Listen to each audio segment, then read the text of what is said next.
All right, so what if you were posed with this? So if your average velocity traveling from Minneapolis to Duluth was 50 miles per hour, did we go exactly 50 miles per hour at any one point of the trip? Well, I mean, we all know that on the way there we went 25 miles an hour for a while, then we probably went 70 on the expressway, maybe 60, and then there was some traffic where we went 55 and construction. But at some point, we had to have sped up and we had to have gone exactly 50 miles per hour. So if I just even accelerated to go from 0 miles per hour, say this is my graph here. This is my graph. Let's say I start at my miles per hour and I'm going from 0 up to 75. Let's say 75 was the legal speed limit. At some point, I would have had to cross this 50 miles per hour. And the reason why I know this is because I had to have gone faster because my average was 50.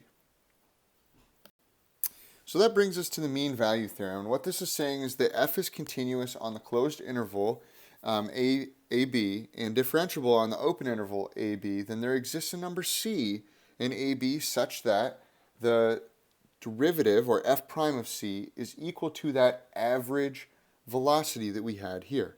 So if we wanted to illustrate this and give that a good graph here, let's say I had some curve.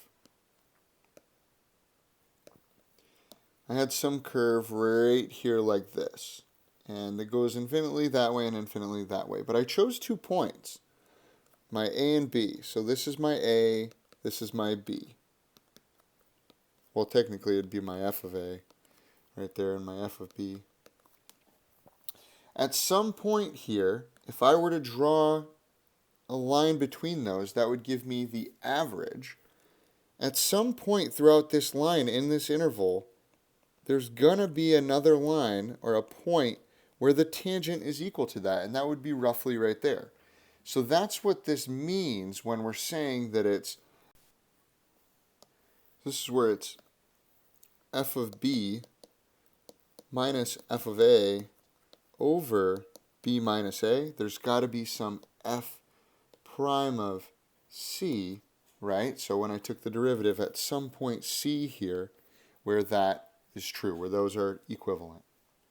And that's what we're saying, and it makes sense because that curve should have gone through there at some point and been roughly the same. And so if we wanted to compare the theorems here, the mean value theorem with Rolle's theorem, it's actually quite similar in the sense that what we're saying is, like, this was originally Rolle's theorem where we had some values, an a and a b,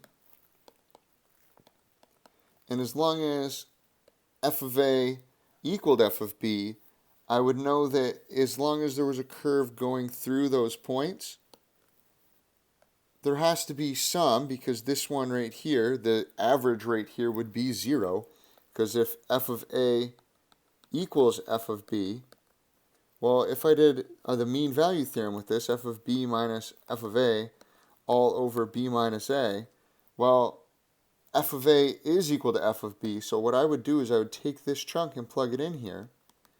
So f of a minus f of a is always going to be 0, and 0 over some value is going to be 0. So it's essentially the same thing, but it's used for a broader sense of problems. It's essentially like if I took it and I were to invert it and rotate it a little bit, these points, as long as I chose 2 points, like say I chose these ones this time, and that would be the slope and the new curve, there's got to be a point there where it's going to match up. So that's how they're pretty much the same. The mean value theorem essentially uses what Rolle's theorem says, but applies it to different slopes in different contexts. So can we think of a function on an interval which the mean value theorem would not apply? Well, one, it's still going to have to be continuous. So if it's a non-continuous function, it's not going to work out. So it has to be continuous, and it would also have to be differentiable, because if I had the slopes randomly going to a point, and it might not ever equal that slope, so it's got to be differentiable. And those are really the two main things there where we need it to be. So it's got to be continuous, got to be differentiable, and really a function where this would not work would be is if I had f of x equals the absolute value of x. Any of the absolute values wouldn't work. Anything where, like I said, where there's no continuous, an area where it's not continuous or an area where it's not differentiable.